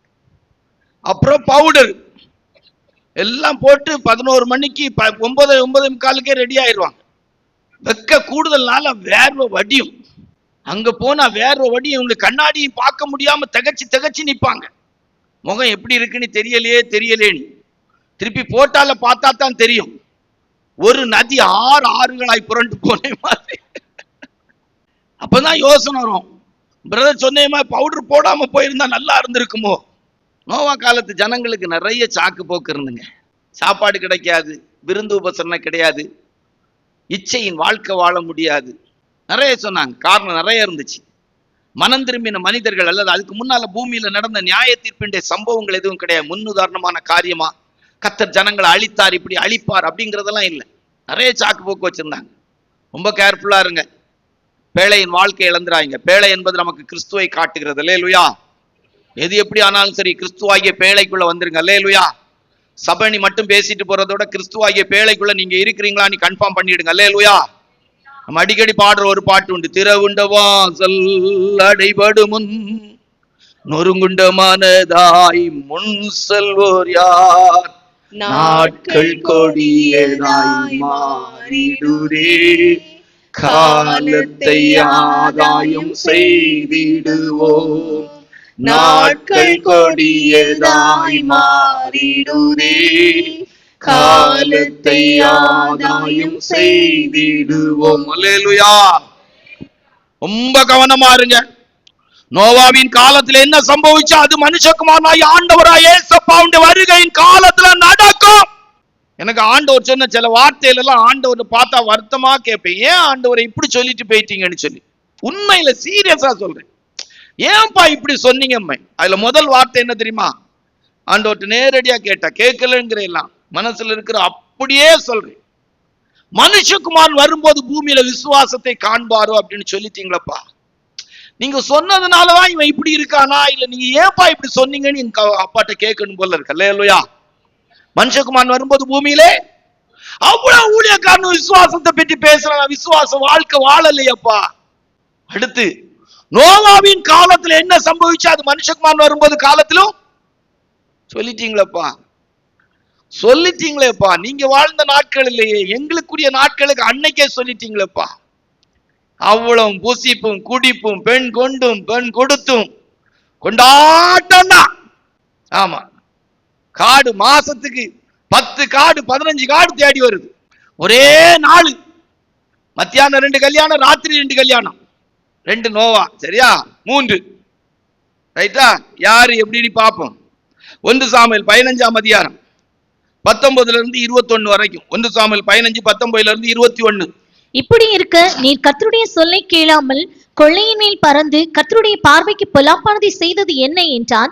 சவுல் சாமுவேலை நோக்கி, நான் கர்த்தருடைய சொல்லை கேட்டு கர்த்தர் என்னை அனுப்பின வழியாய் போய் அமலேக்கின் ராஜாவாகிய ஆகாகை கொண்டு வந்து அமலேக்கியரை சங்காரம் பண்ணினேன். ஜனங்களோ உம்முடைய தேவனாகிய கர்த்தருக்கு கில்காலிலே பலியிடுகிறதற்காக கொள்ளையிலே சாபத்தீடாகும் ஆடு மாடுகளிலே பிரதானமானவைகளை பிடித்துக் கொண்டு வந்தார்கள் என்றான். கர்த்தருடைய பரிசுத்த நாமத்து 15ஆம் அதிகாரம் 9வது வசனத்தை வாசித்தா ஒரிஜினல் ரீசன் அங்க இருக்கு. வாசிங்க. சவுலும் ஜனங்களும் ஆகாகையும் சவுலும் ஜனங்களும். இங்க சவுல் என்ன சொல்றான்? ஜனங்கள்னு சொல்லலாம். அங்க சவுலும் ஜனங்களும், சவுலும் ஜனங்களும், சவுலும் ஜனங்களும். முதல் தரமான வாசிங்க. ஆகாகையும் ஆடு மாடுகளில் முதல் தரமானவைகளையும் 2ஆம் தரமானவைகளையும் ஆட்டுக்குட்டிகளையும் நலமான எல்லாவற்றையும் அழித்து போட மனதில்லாமல், நலமான எல்லாவற்றையும் அழித்து போட மனம் இல்லாமல் தப்ப வச்சாங்களா? எல்லாவற்றையும் என்ன செய்தாங்களா? தப்ப வச்சாங்க. இங்க வந்து சொல்றான், ஆண்டவருக்கு பலியிடுறதுக்காகன்னு சொல்லி. இந்த பிரசங்கம் இது செய்த போது எனக்கு கிடைச்ச ஒரு நல்ல ஒரு வார்த்தையை சொல்லிட்டு போறோம். இன்னைக்கு இருக்கிற எண்ணி முடியாத ஊழியக்காரங்க எப்படி சொல்லலாம், இப்படிதான் இருக்கிறாங்க. காணிக்கை வாங்குறது, காணிக்கை கேட்கறது, இதெல்லாம் எதுக்குன்னா ஆண்டவருக்கு ஒரு பெரிய ஜபகோபுரம் கட்ட வேண்டும். சில ஊழியர்களுக்கு ஆசை. தப்பா இல்லை, இப்ப விலைக்கு சொல்லி வரும்போது உங்களுக்கு புரியும். ஏங்க 100 ஆத்மா இருக்கிறதுக்கு 1000-2000 ஆத்மாக்கள் இருக்கிற மாதிரி கோடிக்கணக்கான பணத்துல கட்டி வச்சிருக்காங்க. எனக்கு ரொம்ப ஆச்சரியமா இருக்குங்க. எப்படிதான் இப்படி மனசாட்சியே இல்லாம ஆண்டவருக்கு ஆலயம் கட்டுறேன்னு சொல்லி கட்டுறீங்கன்னு எனக்கு தெரியல. இப்படியெல்லாம் ஜனங்களை கஷ்டப்படுத்தி பணத்தை வாங்கி ஆண்டவரே இல்லைங்க. நீங்க எப்படி வேணா எடுத்துக்கணும். எத்தனையோ கன்வென்ஷன் போறோம். சில கன்வென்ஷன்ல சில சபைகள் எல்லாம் தேவனே இல்லைங்க. நல்ல இன்ஸ்ட்ருமெண்ட் இருக்கு, நல்ல பாக்ஸ் இருக்குதுங்க, ஜனம் இருக்கிறாங்க. உண்மையா சொல்றேன், நீங்க என்ன எப்படி வேணா எடுத்துடுங்க, தேவனே இல்லைங்க, தெய்வ சமூகமே இல்லைங்க. எனக்கு இதுக்கு மேல எப்படி சொல்லி தரதுக்குன்னு எனக்கு தெரியல. மனசு கஷ்டமா இருக்கு. ரொம்ப பாரமான விதத்துல இந்த குறிப்பை பேசும்போது கஷ்டமா இருக்கு. ஊழியக்காரங்கெல்லாம் இன்னைக்கு அழிக்க வேண்டியதெல்லாம் அழிக்கல, தப்ப வச்சாங்களாம். முதல் தரமானவே 2ஆம் தரமானவர்கள் என்ன செய்தாங்களா? தப்ப வச்சாங்களாம். தப்ப வச்சுக்கிட்டு அவன் சொல்றான் பாருங்க. அடுத்த வசனத்தை சொல்லுங்க, வாசிங்க.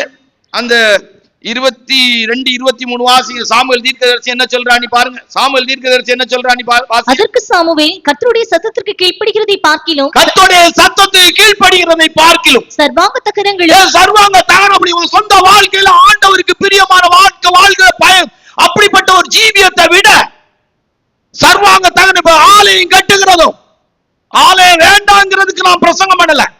தேவனுக்கு காணிக்கை பலி செலுத்தக்கூடாது என்பதற்கு சாமுவேல் தீர்க்கதரிசி சொல்லல. எதை கொண்டு செய்யக்கூடாதுன்னு சொல்றார். அல்லேலூயா. தனக்கு ஆசரிப்பு கூடாரம், ஒரு பரிசுத்த ஸ்தலத்தை ஆயத்தம் பண்ண சொல்லும் போது கூட ஆண்டவர் சொல்லார், மனப்பூர்வமா கொடுக்கிறவங்கள்ட்ட வாங்கி ரெடி பண்ணு. அல்லேலூயா. கண்டவங்கள்ட்ட எல்லாம் வாங்கி பிச்சை எடுத்தேமாய் பிச்சை பிரிச்சு எல்லாம் செய்யாதுங்க. சிலர் சொல்லுவாங்க, எனக்கு இந்த இப்படி ஒரு வேலை கிடைச்சிட்டுன்னா நான் ஆண்டவருக்குன்னு சரி ஒண்ணும் செய்யாண்டான். உள்ள வேலையை செய்து கர்த்தருக்கு ஆராதிச்சு இருக்கிறதுல கொடுத்தீங்கன்னா போதும். அல்லேலூயா. ஆமா பாஸ்டர், நல்லா ஜெபம் பண்ணுங்க பாஸ்டர், என் பிள்ளை வெளிநாட்டுக்கு போயிட்டா முதல் மாச சம்பளமும் சபைக்கு தான் தருவேன், தசம பாகமும் நம்ம சபைக்கு தான். உடனே இந்த ஊழியக்காரர் ஜெபம் பண்ண. அடா, எனக்கு எப்படி விளக்கம் சொல்றதுக்குன்னு தெரியல. முதல் தரமானது 2ஆம் தரமானது அமலேக்கிய காரியம் யார் ஆண்டவர் கேட்டார். அல்லேலூயா.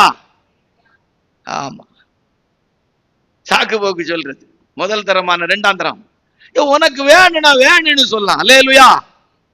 நாங்க சொல்றோம், நான் சொல்வேன், எனக்கு ஒரு காலம் வரைக்கும் ஆடி பென்ஸ் வால்வோ கார் மேல ஒரு விருப்பம் இருந்துச்சு, இல்லைன்னு சொல்லவே மாட்டேன். அன்னைக்கு அந்த கார் வாங்கியிருந்தாலும் இன்னைக்கு வாங்கினாலும் சபை ஜனங்களாகி நீங்க தப்பா நினைக்க மாட்டீங்க, தெரியும் எனக்கு. தெய்வ பிள்ளை இல்லைன்னு அந்த கார் யூஸ் பண்றீங்க. எத்தனை கன்வென்ஷன் கார்ல போகக்கூடிய வாய்ப்பு இருந்திருக்கும், போயிருக்க மாட்டோம். 2 வீலர்ல போயிருவோம், பஸ்ல போயிருவோம் நினைப்போம். வேண்டாம். இன்னைக்கு அது அந்த ஸ்பிரிட்டுங்க, அது ஒரு ஆவி, வாங்க கூடாது என்பதல்ல. அமலேக்கினுடைய பொருள் எனக்கு தேவையில்லை. அல்லேலூயா. அந்த பொருளை கொண்டு நான் ஆண்டவருக்கு காணிக்கை செலுத்த வேண்டாம், பலி செலுத்த வேண்டாம். அதான் முக்கியம். சாக்கு போக்கு சொல்லாத. இப்படியாக நலமானவர்களை நாங்க எடுத்துட்டு வந்துட்டோம் சொல்லு, அப்படி சொல்லு. தங்களை பெரிய ஊழியர்களா காட்டணும், பெரிய சபை கட்டணுமா, இடம் வாங்கிட்டே இருக்கிறது, கிடைக்கிற காணிக்கையில இடமா வாங்குறது. இன்னும் கொஞ்ச நாளானா புது உடிப்பு அவ்வளவு இடத்தை வாங்கிடுவாங்க, கொஞ்சம் கொஞ்சமா வாங்கிடுவாங்க, விற்கிறதெல்லாம் வாங்கிடுவாங்க. நமக்கு கஷ்டமா இருக்குங்க, கஷ்டமா இருக்கு, பயமா இருக்கு. நமக்கு இதெல்லாம் எப்படி விளக்கி சொல்றதுக்குன்னு நமக்கு தெரியல. ஊழியக்காரர்களுக்கெல்லாம் அன்னைக்கு பணமும் பொருளும் கிடைச்சுன்னா போதும், என்ன மாதிரி அழிக்க வேண்டியதெல்லாம் அழிக்காம வாங்கிட்டே இருக்கிறாங்க. பிரேயர் டவர் கட்டுறோம், ஆமா, என்னென்னலாமோ கட்டுறாங்க. ஆஸ்பத்திரி கட்டுறது, கட்டிட்டு ஆண்டவருக்காக அழிக்க வேண்டியதுகளெல்லாம் எனக்கு வாசி. இப்ப என்ன சொல்லார்? வாசி, அந்த வசனத்தை வாசி, 22, 23 வாசி. அதற்கு சாமுவேல், கர்த்தருடைய சத்தத்திற்கு கீழ்ப்படிகிறதை பார்க்கிலும் சர்வாங்க தகனங்களும் பலிகளும் கர்த்தருக்கு பிரியமா இருக்கும். ஆமா, தேவனுடைய சத்தத்துக்கு ஒரு ஊழியக்காரன் தெய்வ பிள்ளை கீழ்ப்படுகிறதை விட சர்வாங்க தகனங்களும் பலிகளும் கர்த்தருக்கு பிரியமா இருக்குமோ, பலியை பார்க்கலும் கீழ்ப்படிதலும் ஆட்டுக்கடாக்களின் நினத்தை பார்க்கலும் செவி கொடுத்தலே உத்தமம். எத்தனை பிரேயர் டவர் கட்டி என்ன பிரயோஜனம்? எத்தனை ஆஸ்பத்திரி கட்டி என்ன பிரயோஜனம்? எத்தனை புஸ்தகம் வெளியிட்டு என்ன பிரயோஜனம்? சொந்த வாழ்க்கையில பரலோகத்துக்கு போகணும். அல்லேலூயா. தான் சத்து மீன் பிடிக்கிற எனக்கு சொத்து சொத்தா சேர்த்து வச்சு நரகத்துக்கு போயிடாத. சாக்கு போக்கு சொல்றது ஊழியக்காரன்.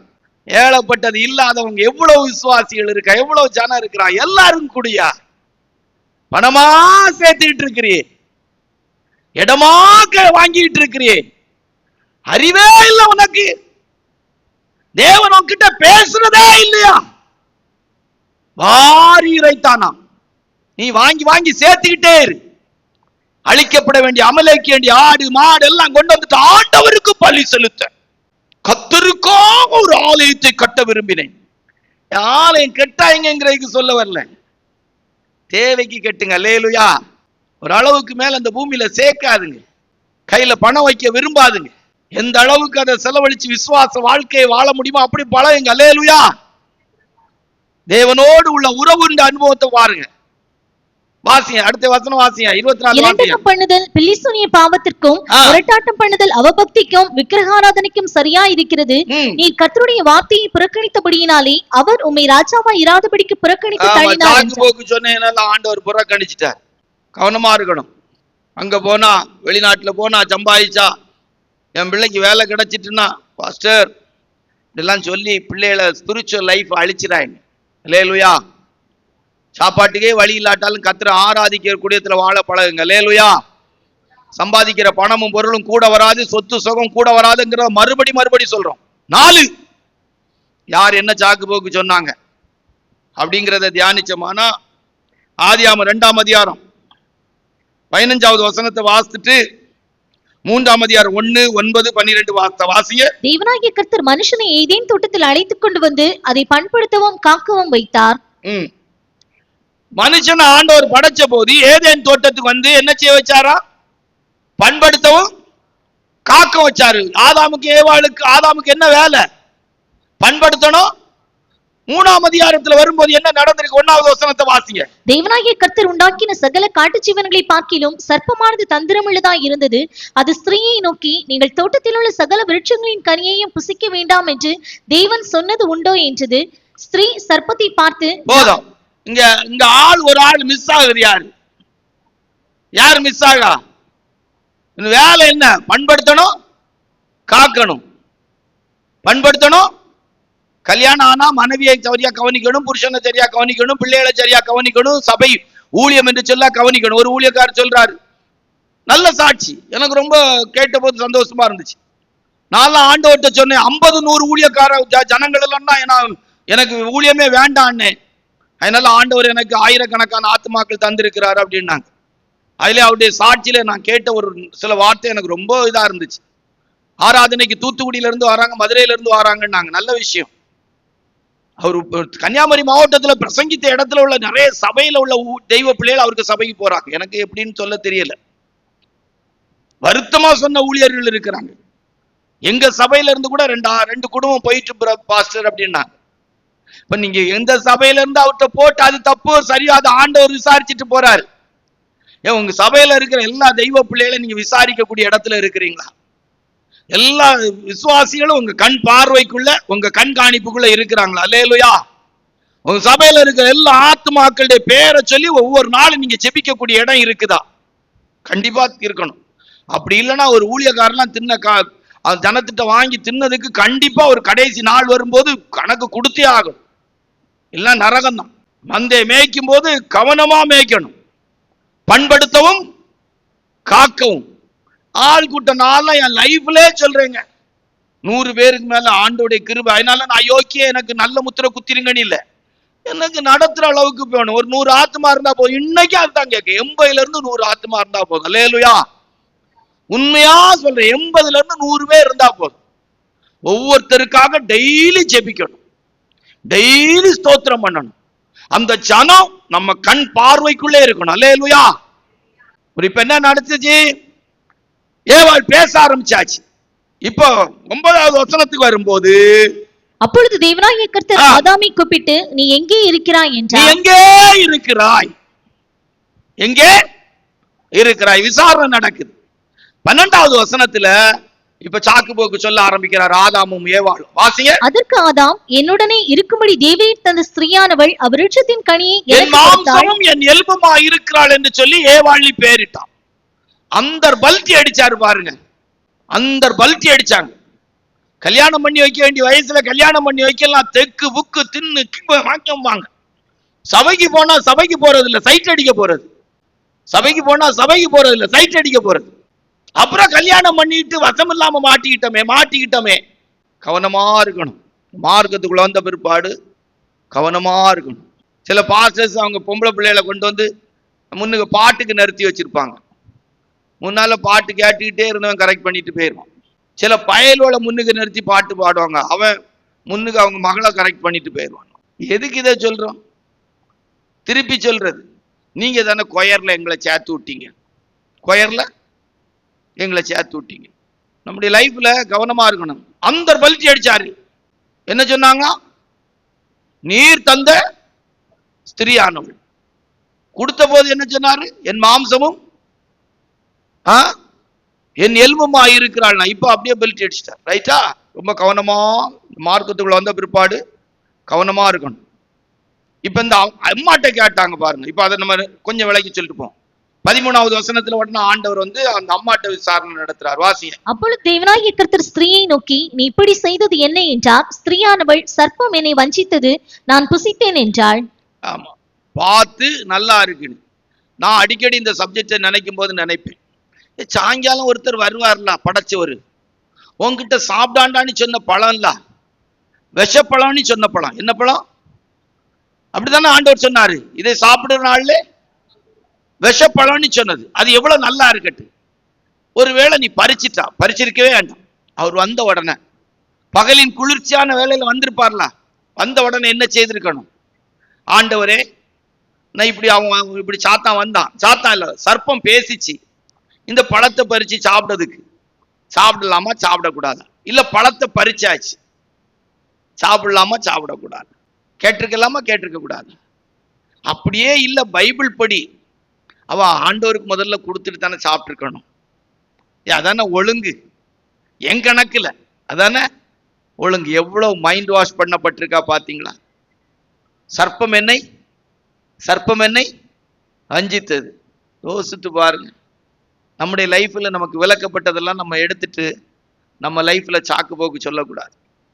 தோட்டத்தை விட்டு அனுப்பினார், துரத்தினார், நீ பைபிள்ல சொல்லியிருக்கு. ஆண்டவர் சாத்தானை கூப்பிட்டு விசாரிக்கவே இல்லை. மொத்தமா அவங்க சொன்ன சாக்கு போக்கு என்ன தெரியுமா? ஆதாம் சொன்ன சாக்கு போக்கு, நீங்க இவளை எனக்கு படைச்சு தந்தை தான், இவளை தரலன்னா நான் பாவம் செய்திருக்க மாட்டேன். அவ என்ன சொன்னா தெரியுமா? நீங்க மட்டும் தேவ தூதர்களை சபிச்சு சாத்தானா மாத்திருக்காட்டா அவன் வந்து இப்படி பிரச்சனை பண்ணிருக்க மாட்டான். ஆண்டவர் யோசித்தாரு, இனி அவனை கூப்பிட்டு கேட்டா அவன் சொல்லுவான், நீங்க ஒரு ஆள் இந்த சாயங்காலம் தோட்டத்துக்கு வரலன்னா இந்த பிரச்சனையே இருக்கா, நாங்க போக்குல வாழ்ந்திருப்போம். அதனால அவனை கூப்பிட்டு கேட்கல. அவன் என்ன சொல்லியிருப்பான்? நீங்க சாயங்காலம் விவரம் தெரிஞ்ச பிற்பாடும் ஏன் தோட்டத்துக்கு வந்தீங்க? வராமலே இருந்திருக்கலாம்ல. அவனை கூப்பிட்டு கேட்கவே போதுமா? சாக்கு போக்கு 4 போதுமா? 5. எல்லாரும் யோசிக்கிறாங்க, ஜெபத்தோடு காத்திருக்கிறாங்க. சரியா? இப்ப நம்ம நல்லதுல ஒரு 3 தியானிப்போம், முடிச்சிருவோம் இன்னைக்கு. நல்லதுல ஒரு 3 தியானிச்சு முடிப்போம், பின்னால இந்த சப்ஜெக்ட பண்ணுவோம். சரியா? எல்லாருமே இதான் நினைக்கிறாங்க. நல்லதுல ஒரு 3 எடுப்போமா? லூக்கா சுவிசேஷம் 10ஆம் அதிகாரம் 40ல இருந்து 42. சாக்கு போக்கு சொல்லாம இருந்த ஒரு 3 பேர் எடுப்போம். மார்த்தாளோ பற்பல வேலைகளை செய்வதில் மிகவும் வருத்தமடைந்து அவரிடத்தில் வந்து, ஆண்டவரே, நான் தனியே வேலை செய்யும்படி என் சகோதரி என்னை விட்டு வந்திருக்கிறதை குறித்து உமக்கு கவலை இல்லையா? எனக்கு உதவி செய்யும்படி அவளுக்கு சொல்லும் என்றாள். இயேசு அவளுக்கு பிரதியுத்தரமாக, மார்த்தாளே, மார்த்தாளே, நீ அநேக காரியங்களை குறித்து கவலைப்பட்டு கலங்குகிறாய். தேவையானது ஒன்றே. மரியாள் தன்னை விட்டு எடுப்படாத வீட்டுல நிறைய வேலை இருந்துச்சு. மார்த்தாள் கவலைப்பட்டு கலங்க, நிறைய வேலை இருந்துங்க. அவ்வளவு வேலை இருந்துச்சு. மரியாள் வேலையெல்லாம் காரணம் காட்டல, ஆண்டவருடைய பாதத்தில் இருந்தாங்க. அல்லேலூயா. பிரசங்கம் புரியுதா உங்களுக்கு? எங்க நிறைய வேலை இருந்துங்க. மார்த்தா சொல்ல அநேக வேலை இருக்கு, ஆண்டவரே உங்களுக்கு கவலை இல்லையான்னு சொல்லி. எவ்வளவு வேலை இருந்தாலும் ஒரு தேவனுடைய பிள்ளை காரணம் சொல்லாம ஆண்டவருடைய பாதத்தில் இருக்க முடியும். அல்லேலூயா. தேவையானது ஒண்ணு. இன்னைக்கு பைபிள் எடுத்துட்டு உட்கார முடியலையே நம்ம ஆட்கள். இப்ப கேட்டுருவோமே, ஒரு நாளைக்கு எத்தனை அதிகாரம் வாசிக்கிறீங்கன்னு இப்ப கேட்டுருவோம். தம்பி, ஒரு நாளைக்கு எத்தனை அதிகாரம் வாசிக்கிறீங்க தம்பி? 3. அதுவே பெரிய விஷயம். தம்பி, எத்தனை அதிகாரம் வாசிக்கிறீங்க? 5. பெரிய விஷயம். இனி சகோதரி வார்த்தை கேட்க வேண்டிய அவசியம் இல்லை. காலையில் எந்திரிச்ச உடனே பயலோலை எழுப்பி சோத்தை கொடுத்து அனுப்பி வீட்டுக்காரருக்கு சோறாக்கி கொடுத்து, அதுக்கு பிற்பாடு அம்மாப்பா நீ மத்தியான சாப்பாடு ராத்திரி சாப்பாடு ஆக்கிட்டு எப்பா நீ உட்கார்ந்தாங்கன்னா செல்போன் எடுத்து வாட்ஸ்அப்பை பார்க்கறதுக்கு தான் நேரம் இருக்கும். அதுல சபையில இருந்து வரக்கூடிய முதல் வசனத்தை வாசித்தாலே எங்களுக்கு ரொம்ப திருப்தியா இருக்கும்.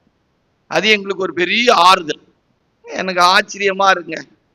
எந்த வேலையும் சாக்கு போக்கு சொல்லாம எந்த வேலைக்கு மத்தியிலும் ஆண்டுடைய பாதத்துல மரியாளை போன்றவர்களுக்கு உட்கார முடியும். அல்லேலூயா. மரியாளை போன்றவர்களுக்கு சாக்கு போக்கு கிடையாது. பிரசங்கம் புரியுதா உங்களுக்கு? பிரசங்கம் புரியுதா? மரியாளை போன்றவர்களுக்கு சாக்கு போக்கு கிடையாது. வீட்டுல எவ்வளவு வேலை இருந்தாலும் இப்படி மரியாளை போன்றவர்கள் ஆண்டோடைய பாதத்திலே உட்காருவதற்கு அவர்களுக்கு சாக்கு போக்கு கிடையாது. வேதத்தை எடுப்பாங்க, வாசிப்பாங்க, தியானிப்பாங்க. தேவனுடைய சத்தம் கேட்கிற அனுபவத்துக்கு சாக்கு போக்கு இல்லை. யாருக்கு? மரியாளை போன்றவர்களுக்கு. அப்படின்னா அர்த்தம் என்ன? தேவையானது ஒன்று. வாழ்க்கையில் எனக்கு தேவை ஒண்ணுதான், ஆண்டோடைய பாதம் மட்டும்தான். அல்லேலூயா. ஆமா. அப்பா, நம்ம ஆட்கள் எல்லாம் வியாதி வந்துட்டுனா உடனே தீர்மானம் பண்ணிடுவேன், ஆண்டவரே இனி நான் ஆஸ்பத்திரியிலே ஊழியம் செய்வேன், அப்பா சபையிலே பலிகடா கிடப்பேன். இவங்களுக்கு பேச்சு. அப்புறம் சுகம் வந்த பிற்பாடு பரமண்டலங்களில் இருக்கிற பிதா தான் அவங்களை ரட்சிக்கணும். நல்ல காலம் ஏசப்பா. ஆஸ்பத்திரி போனாலும் ஜோம் பண்ணி அவ்வளவு பேரையும் கீழே தள்ளி விட்டுருவாங்க. சபையில வந்தாலும் அப்பா இனி எல்லாருக்கும் கட்டில் அடிச்சு கொடுக்கணும்னு நினைச்சிட்டு இருக்கிறேன். புஷ்பாக்கு சேர் அடிச்சு கொடுக்கலான்னு நினைச்சேன், நீ கட்டில் அடிச்சு கொடுக்கணும், படுத்து கிடந்து ஜோம் பண்ணுங்க. நம்ம ஆட்கள் எல்லாம் படுத்து கிடந்து காலாட்டியே ஜோம் பண்றாங்க. Exercise begin 1, exercise begin 2, exercise begin 3. மல்லாக்கா படுத்துக்கிடுறது. பெரிய மரியாதை போல உள்ளவங்களுக்கு எல்லாம் சாக்கு போக்கு கிடையாது. அல்லேலூயா. எவ்வளவு பிரஷர் கொடுத்தாலும் சரி. 2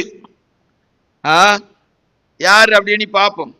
தானியேலின் புத்தகம் 6ஆம் அதிகாரம் 10வது வசனம். நிறைய பேர் இருக்கிறாங்க, சும்மா நம்ம சிம்பிளா அப்படி எடுத்துட்டு போவோம். வாசிங்க. தானியேலோ வென்றால் அந்த பத்திரத்துக்கு கையெழுத்து வைக்கப்பட்டது என்று அறிந்த போதிலும் தன் வீட்டுக்குள்ளே போய் தன் மேல் அறையிலே எருசலேமுக்கு நேராக பலகணிகள் திறந்திருக்க அங்கே தான் முன் செய்து வந்தபடியே தினம் 3 வேளையும் தன் தேவனுக்கு முன்பாக முழங்கால் படியிட்டாங்க. நம்ம ஆட்கள் சம்பளங்கால் போட்டு தின்னதுக்கு உட்கார்ந்தேமாய் உட்கார்ந்துறா, இல்லைன்னா காலை நீட்டிடுறாங்க. உட்கார்ந்த உடனே காலை நீட்டேதான். தோத்திரம் தோத்திரம் தோத்திரம் தோத்திரம் தோத்திரம். அல்லேலூயா. தோத்திரம் தோத்திரம் தோத்திரம் தோத்திரம் சோத்திரம் தோத்திரம் தோத்திரம். காலு இருக்க மாட்டேங்க. முழங்கால நின்னாங்கன்னா அவ்வளவுதான், செத்து போவாங்க போல தெரியுது. சிலர்லாம் கொல்லன்னா கொஞ்ச நேரம் 10 நிமிஷம் முழங்கால நில்லுங்கன்ட்டா போது போல தெரியும். இப்ப கேட்டு பார்த்துருவோமே, முழங்கால யாரெல்லாம் நிக்கிறாங்க? நீ தாய் குலமே முழங்கால நிப்பியா? நீங்க நிப்பீங்களா? முடிஞ்சு போச்சு. முழங்கால நிக்கிறவ கிடையாது. படுத்துடுங்க போய். பெரிய அதிகாரிங்க. யாரு? தானியேல். அரசருக்கு வேலையிலையும் ஒரு வேலையும் ஒண்ணு இது செய்யல. நம்ம ஆட்களுக்கெல்லாம் சரி இப்ப நல்ல இது. சிலர்லாம் உறங்குற உறக்கத்தை பாத்தீங்கன்னா அப்போ அம்மா சிஸ்டர்ஸ் எல்லாரும் பயந்துடுறாங்க, செத்துட்டாங்களோ உயிர் போயிட்டோன்னு. நான் சொல்லுவோம் பயப்படாதீங்க. நாங்க ரட்சிக்கப்பட்ட போது ஒரு பாட்டு பாடுவாங்க, தூங்கும் போது உன் ஜீவன் போன நைட்டு பிரேயருக்கு யார் துணை செய்திடுவார். நான் அந்த பாட்டை இப்ப மாத்தி போடுவேன். தூங்கும் போது உன் ஜீவன் போனார் ஜபாபுரர் கன்னியாகுமரியில கொண்டு அடக்கம் பண்ணிடுவார். சிலருக்கு தூங்குறேன்னு சொன்னா மறுவாரம் கூட்டத்துக்கு வர்றது கஷ்டமா இருக்கு. பிரதர் என்னதான் சொல்லாரு. இங்க கேமரால பார்த்தா 8 அணம் தூங்கிக்கிட்டு இருக்கோம். சேர்ல இருக்க 5 அணத்துல 3 தூங்கிட்டு இருக்கோம். 2வது குறிப்பு ஜபம்.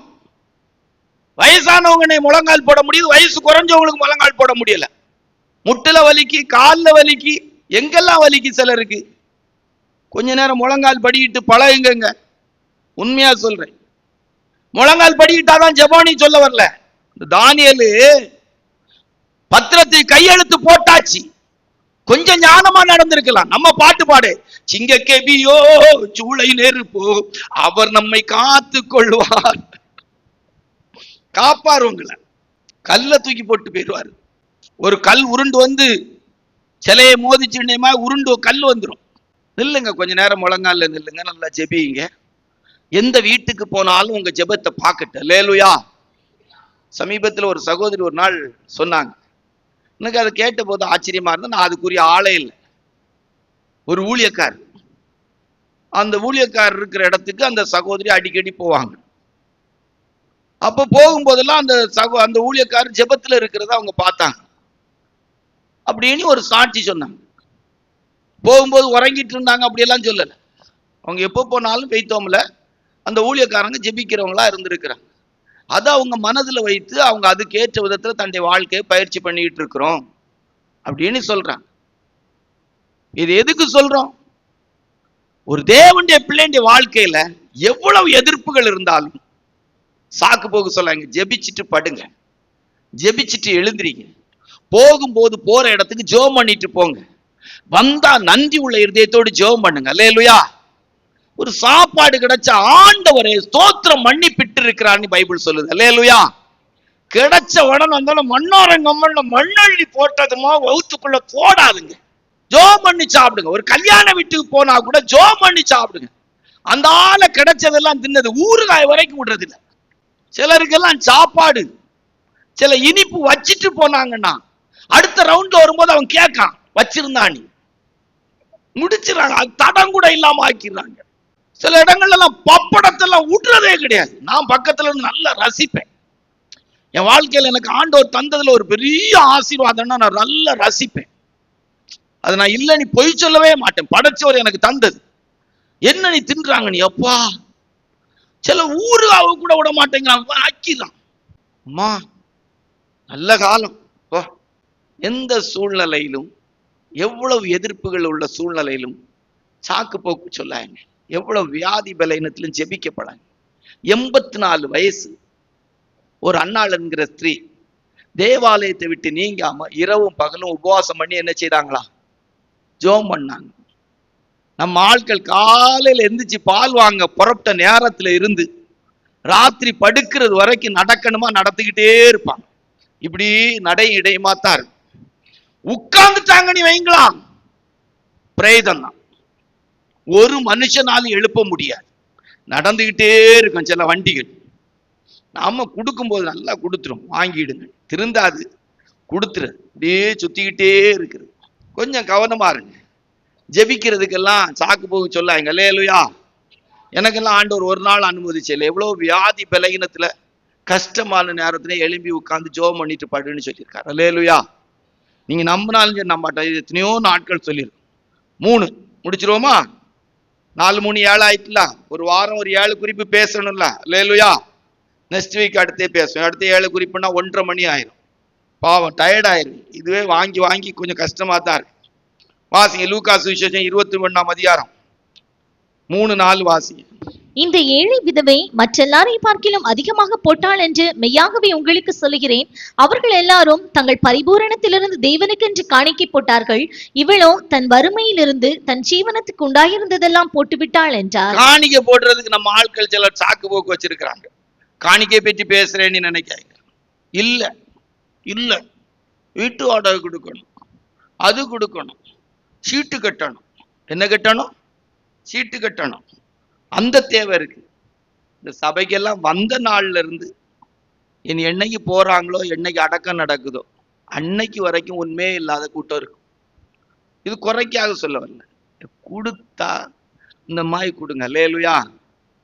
சாக்கு போக்கு சொல்லாங்க. கொடுக்காம இருக்க சாக்கு போக்கு சொல்ல.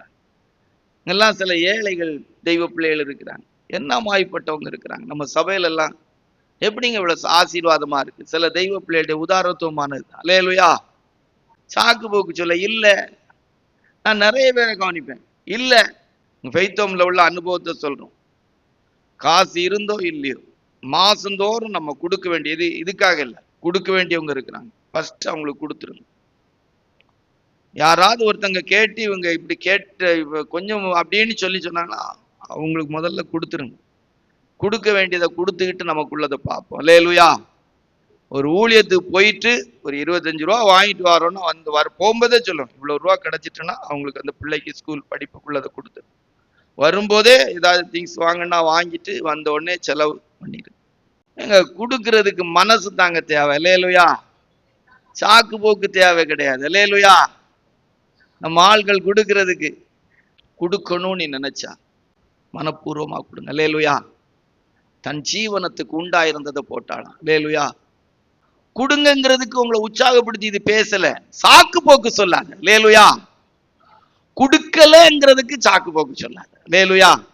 எனக்கு அந்த செலவு இந்த செலவு, தன் ஜீவனத்துக்கு உண்டாயிருந்ததையும் காணிக்கப்பட்டல. இப்ப சிலரை உங்களுக்கு எடுத்து சொல்லிட்டு போறேன், சமயம் ஆயிரும், முடிச்சிருவோம். ரைட்டா?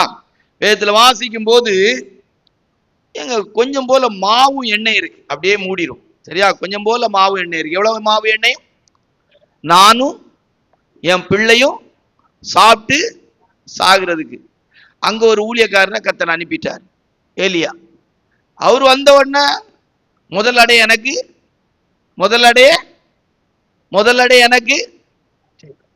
ஒண்ணு உங்களுக்கு சொல்றேங்க. கர்த்தருக்குன்னு நீங்க கொடுக்குறவங்கன்னா ஃபர்ஸ்ட் ஆண்டவர் கொடுத்துட்டு செலவு. எனக்கு தெரியும், ஒரு கருத்துக்கு சொல்றேன். செங்கல்பட்டுல இருந்து எங்களுக்கு முடிவெற்ற ஒருத்தர், ஒரு தெய்வ மனுஷன், டிபிஎம் ஸ்தாபனத்துல ஊழியக்காரங்களுக்கு முடிவெற்றவர். அன்னைக்கு நடந்த சம்பவம். எத்தனை வருஷம்? 34, 1992, 93, 94க்குள்ள அந்த பிரதர் இறந்துட்டாங்க. தெய்வீக சுகத்துல நின்று. சரியா? முடிவெட்டுவார். கடை செங்கல்பட்டுல கடை, செங்கல்பட்டு விசுவாசி. கடை முடிஞ்சு போகும்போது 100 ரூபா 80 ரூபாய்க்கு வேலை நடந்துன்னா ஃபெய்த்தோம்ல கொண்டு போய் அன்னைக்குள்ள டைத்தை கொடுத்துட்டு போவாராம். பிள்ளைகள் எல்லாம் சின்ன பிள்ளைகள், 10ஆம் படிக்கிற நிலவரத்தில் உள்ள பையன் இறந்துட்டார். தெய்வீக சுகத்துல நின்று, தெய்வீக சுக சத்தியத்துக்காக நின்று மருந்து எடுக்காம இறந்துட்டார். பரிசுத்தவான்கள் உதவி செய்து அந்த குடும்பத்தை காப்பாற்றி கொண்டான். பையன் 12ஆம் வகுப்பு முடிச்சு உடனே மிலிட்ரிக்கு இது செய்யறான். மிலிட்ரி கோட்டால உள்ள போயிட்டான். நீ நல்லா இருக்கிறாங்க. அல்லேலூயா. இது நீங்க கொடுக்கணுங்கிறதுக்கு இல்லை, எதை செய்தாலும் கர்த்தருக்கு. அல்லேலூயா. மந்தையின் தலையீற்றுகளிலே கொழுமையானவைகளிலே சிலவற்றை கர்த்தருக்கு நீ ஆபேல் காணிக்கையும் கர்த்தர் அந்நிய சத்தமே கேட்காங்க. அதனால தான் சொல்லி வலது கை செய்யறது இடது கைக்கு உங்களை கொடுக்கிற விஷயத்துல ஒருத்தரும் தடுக்கிறதுக்கு வச்சுறாங்க. அல்லேலூயா. சம்டைம்ஸ் நம்ம சிஸ்டர்ஸ் சொல்லுவாங்க, நீங்க இப்படி இருக்க செத்தா ஒரு சாட்சி கண்டிப்பா கேட்க வைப்பார். இன்னைக்கு இருக்கிற நிலவரத்துல. அல்லேலூயா. சொல்லுவாங்க, கேட்கவே மாட்டேன். நீங்க சொல்லி கேட்க நான் யாரு? நீங்க சொல்லி கொடுக்கிற விஷயத்துல கேட்கறதுக்கு நான் யாரு? அல்லேலூயா. நோ. அதே அவங்க சில நேரம் வந்து கேட்பாங்க, கொடுக்கட்டுமா? இதை போய் கேட்டுக்கிட்டு இருக்கிறீங்களே, கொடுக்கணும்னு என்ன வந்தா கொடுத்துருங்க. இதை கொடுக்கட்டா, அதை கொடுக்கட்டா? கொடுக்கறதுக்கு யாராவது கேட்பாங்களா? கொடுக்கறதுக்கு யாராவது கேட்பாங்க? எங்க அந்த ஏழை விதவை வீட்டுல கேட்டுட்டா வந்து போட்டா, இல்ல யார்கிட்டயா கேட்டுட்டா வந்து போட்டா? நான் கேட்கிறேன், இல்லையே. அல்லேலூயா. ஆபேல் யார்கிட்ட கேட்டா வந்து பலி செலுத்தினா? இல்லையே. யாருக்குங்க கொடுக்கிறோம்? அல்லேலூயா. சாக்கு போக்கு 1000 சாக்கு போக்கு சொல்லலாம். கண்களை மூடுவோமா? இன்னும் பேசலாம், பட் உங்களுக்கு கொஞ்சம் கஷ்டமாயிரும். சரியா? இன்னும் 3 4 7 பாயிண்ட் இருக்கு. என்ன விரும்ப போறீங்க? சாக்கு போக்கு சொல்ல போறேங்கிறவங்க எல்லாம் கை வைத்துங்க. இப்போ வாழ்க்கை ஃபுல்லா சாக்கு போக்கு சொல்லியே சாவ போறேங்கிறவங்க எல்லாம் அல்லேலூயா. அவன் திரும்பி பார்க்க இல்ல, லைஃப்ல சாக்கு போக்கே சொல்ல மாட்டேன். சாக்கு போக்கே தெய்வ சமூகத்துல இருக்கிறதுக்கு சாக்கு போக்கு சொல்ல மாட்டேன், ஜெபிக்கிறதுக்கு சாக்கு போக்கு சொல்ல மாட்டேன், தேவனுக்கு என்று கொடுக்கிற விஷயத்துல சாக்கு போக்கு சொல்ல. கணக்கு பார்க்காம ஆண்டவருக்கு செய்யுங்க. வாழ்கிற ஒரு காலங்க, அழிந்து போற பொருளினாலே அழியாத சிநேகிதர்களை பரலோகத்திலே ஒன்றுகளை ஏற்றுக்கொள்வார். உண்டாகும்படியாக உங்களுக்கு உண்டானவங்களை வித்து பிச்சை கொடுங்கன்னு சொல்லி இருக்குங்க. வித்து. கண்களை மூடும். ஆண்டவருடைய சமூகத்துல காத்திருப்போம். ஆண்டவரே, போக்கு சொல்லு, சாக்கு போக்கு சொல்றவனா மாறிடக்கூடாது. வேண்டாம், என் வாழ்க்கையில சாக்கு போக்கே எனக்கு வேண்டாயா. No chance. அதுக்கு எந்த வாய்ப்பும் இல்லை. எனி டைம் எந்த விஷயத்துக்கும் நான் ரெடியா இருக்கிற ஒரு தெய்வ பிள்ளையா இருக்க விரும்புறேன். தெய்வ பிள்ளையா இருக்கிறேன். எவ்வளவு வீட்டுல வேலை இருந்தாலும் சரி, வேலை அதை காரணம் காட்டி ஆண்டோடைய சமூகத்துல இருக்கிறத தவிர்க்கவே மாட்டேன் ஐயா. உண்மையா மனப்பூர்வமா இன்றைக்கு விரும்புகிற ஒரு கூட்டம் தெய்வ பிள்ளைகளுக்கு கர்த்தர் மரியாளின் அந்த அனுபவத்தை தரும்படி விரும்புகிறார். மனப்பூர்வமா இருதயத்தின் ஆழத்திலிருந்து சொல்றேன். வேலையை காரணம் காட்டாதுங்க. இருக்குது, வேலை இல்லைன்னு இல்லை, வேலை இல்லைன்னு இல்லை. ஆனா ஆண்டோடைய பாதத்தில் இருக்கிறத விரும்புங்க, விரும்புங்க, விரும்புங்க. வேதத்தை எடுங்க, வேதத்தை எடுங்க. அதை வாசிப்பதற்கு ஏற்ற ஒரு சூழ்நிலையை உங்களுக்கு ஏற்படுத்துங்க. நல்லா ஜெபிக்கிறதுக்கு விரும்புங்க. எவ்வளவு வேலை பளு இருந்தாலும், ஜெபத்துக்கு விரோதமா எந்த வல்லமை புறப்பட்டாலும் எருசலேமை நோக்கி ஜெபித்தான். ஒரு ஏழை விதவங்க, ஒரு ஏழை விதவை. அன்னைக்கு ஆண்டவர் எவ்வளவு சந்தோஷப்பட்டிருப்பார், எவ்வளவு சந்தோஷப்பட்டிருப்பார். அவருடைய இருதயம் எவ்வளவு சந்தோஷத்துல அந்த வார்த்தையை சொல்லியிருக்கும். கர்த்தர் தாமே சாக்கு போக்கு சொல்லாம ஜீவிக்க கர்த்தர் உதவி செய்வாராக. ஆமென்.